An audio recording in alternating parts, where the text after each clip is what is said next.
तो दोस्तों इस वीडियो में स्वागत है आप लोगों का। इस वीडियो में आप लोगों के बीच में जो इन्फॉर्मेशन देने वाला हूं वो आप लोगों के काम की है। जैसे कि मैंने कुछ वीडियो में आपको बताया कि पुलिस और वकील को बैंक क्रेडिट कार्ड क्यों नहीं देता है। अगर कोई आपको पुलिस वाला बनके या वकील बनके कॉल कर रहा है तो आपको क्या करना है, या फिर कोई रिकवरी वाला आपको गाली दे रहा है, या अगर अभी आपको क्रेडिट कार्ड पेमेंट करने में परेशानी हो रही है तो आपको क्या करना है, या अगर आपने पेमेंट नहीं किया, आप डिफ़ॉल्ट हो गए हैं या आप सेटलमेंट करवाना चाहते हैं तो आपके क्या आप लोगों के कर्तव्य हैं, क्या आप लोगों के अधिकार हैं, आपकी ड्यूटीज़ क्या है, आपकी राइट्स क्या है, इनकी इन्फॉर्मेशन भी मैंने दी है। तो दोस्तों आप लोगों ने पूछा कि ये मैं कहाँ से लाता हूँ, क्या मैं अपने आप बनाता हूँ। तो मैं इस वीडियो में आपको ये क्लियर करने वाला हूँ कि ये मैंने कुछ नहीं बनाया। ये सारी इन्फॉर्मेशन मैं न्यूज़पेपर से आप लोगों के लिए या आरबीआई की वेबसाइट से लेकर आता हूँ, और ये सारी बातें जो मैं बताता हूँ ये बिल्कुल फैक्ट है। मैं अब्दुल और आप देख रहे हैं।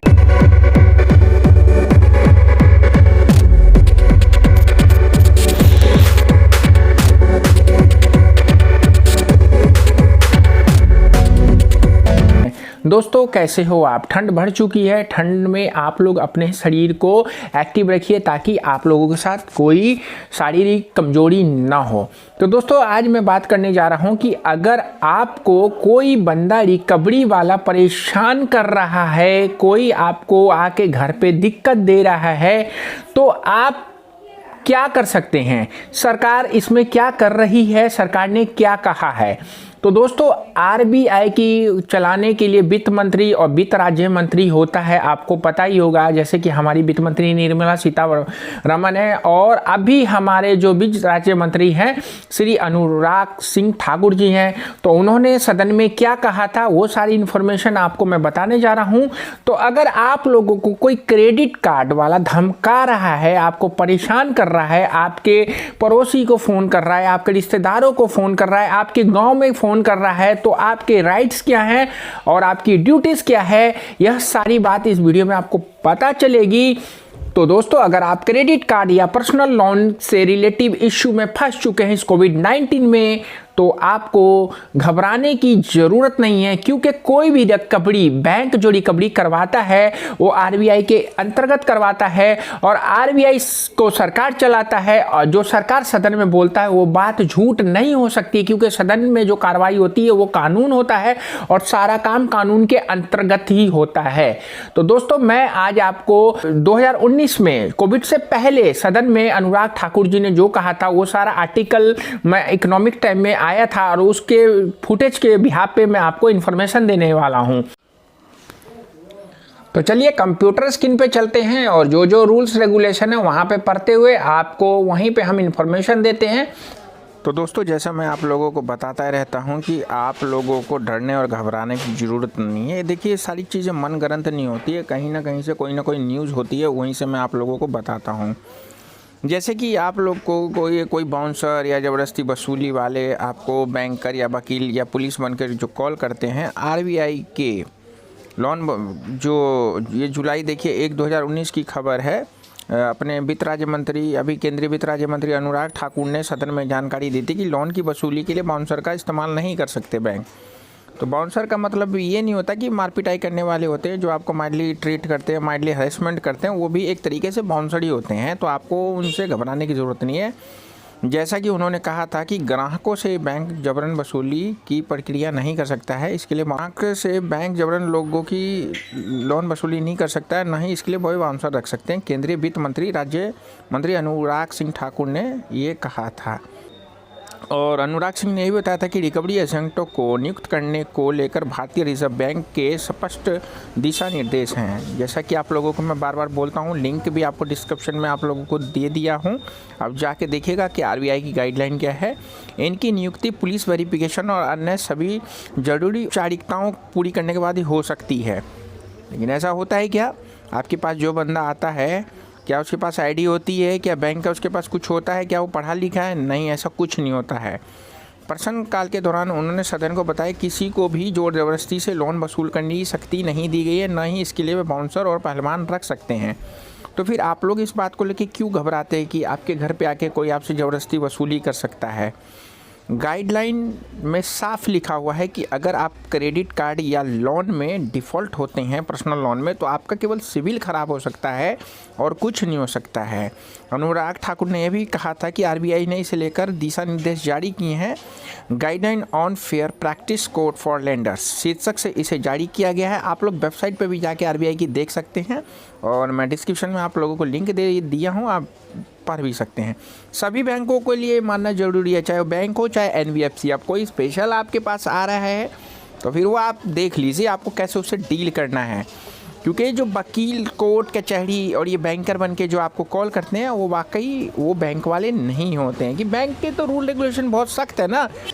राज्य मंत्री ने यह भी कहा है कि सर्कुलर बैंकों को लोन की वसूली के लिए उत्प्रेरण करने से रोकता है। न तो वे असमय ग्राहकों को परेशान कर सकते हैं, न ही बल से लोन वसूल कर सकते हैं। अब आप बताइए, न वे आपको बिना टाइम के बिना अपॉइंटमेंट के आपके पास आ सकते हैं और न ही वह आपसे लड़ाई झगड़ा करके आपसे लोन वसूल कर सकते हैं। अभी बात कि ग्राहकों की शिकायत के संबंध में कहीं आरबीआई ने बताया है उसे दिशा निर्देश के उल्लंघन की शिकायत मिली है, उससे बैंकों के जबरन लोन वसूली के मामलों को गंभीरता से ले लिया है।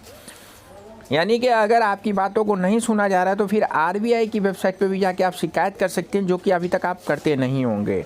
मंत्री ने यह भी कहा था कि इस तरह लोन वसूलने की गतिविधियों में लिप्त बैंक के खिलाफ आरबीआई सख्त कदम उठा सकता है। वह किसी निश्चित क्षेत्र में एक समय के लिए बैंक पर बैन लगा सकता है। अनुराग सिंह ने यह भी कहा था कि अगर दिशा निर्देशों का उल्लंघन बदसूरत जारी रहा तो आरबीआई इस अवधि को बढ़ाने का फैसला ले सकता है। यानी कि आप समझ सकते हैं कि इनके जो भी हैं एक्टिविटीज़ बैंक की, आरबीआई इनको बंद भी कर सकता है। इसलिए आप लोगों को बोलता हूं कि अगर कोई रिकवरी वाला आपको अगर परेशान करे तो फिर आपको दिक्कत नहीं लेना है, आप तो पहले बैंक को शिकायत करिए, क्योंकि आरबीआई की गाइडलाइन है, आपका सिविल ख़राब होगा। अगर आपको माइंडली हरेस कर रहे हैं तो भी आप इनके खिलाफ एक्शन ले सकते हैं। ये सारी इकोनॉमिक्स टाइम्स का मैं आपको अभी जो दिखा रहा था, इकोनॉमिक्स टाइम का ये आर्टिकल है 1 जुलाई 2019 का। आप तो दोस्तों आशा करता हूँ आपने इस वीडियो से बहुत सारी चीज़ सीखने को मिली होगी कि अगर आपको कोई बाउंसर का मतलब ये नहीं होता कि वो आपको आके मारे पीटे, आपको कोई कॉल पे भी आपको माइंडली हैरेसमेंट कर रहा है तो वो भी एक बाउंसर ही होता है। आपको उसके खिलाफ करना है कंप्लेंट, बैंक के खिलाफ करना है कंप्लेंट, क्योंकि सब एक दूसरे से जुड़े होते हैं और सरकार नहीं चाहती कि मेरी जनता परेशान हो। आपको बैंक ने क्रेडिट कार्ड दिया और पर्सनल लोन दिया, अगर उसमें आपको दिक्कत हुई है तो आपका पहले तो कर्तव्य बनता है कि आप उस पेमेंट को करिए, लेकिन अगर आपके पास अभी पैसा नहीं है तो आप सेटलमेंट कर सकते हैं। सेटलमेंट कैसे किया जाता है आप ये वीडियो को देखिएगा। सेटलमेंट कितने दिन में आपको करवाना चाहिए ताकि आपको कम से कम पैसों में सेटलमेंट हो जाए, इस वीडियो को देखिएगा। कोई क्वायरी, कोई क्वेश्चन अगर आपके माइंड में अभी भी आ रहा है तो कमेंट्स में लिखिएगा। कोई कॉन्फिडेंशियल पूछना चाहते हो तो ये जो व्हाट्सअप नंबर आ रहा है आप इसमें पूछ सकते हैं। दोस्तों आशा करता हूँ मेरे इस वीडियो में जो चीज़ मैंने आपको बताई है आपको समझ में आई होगी।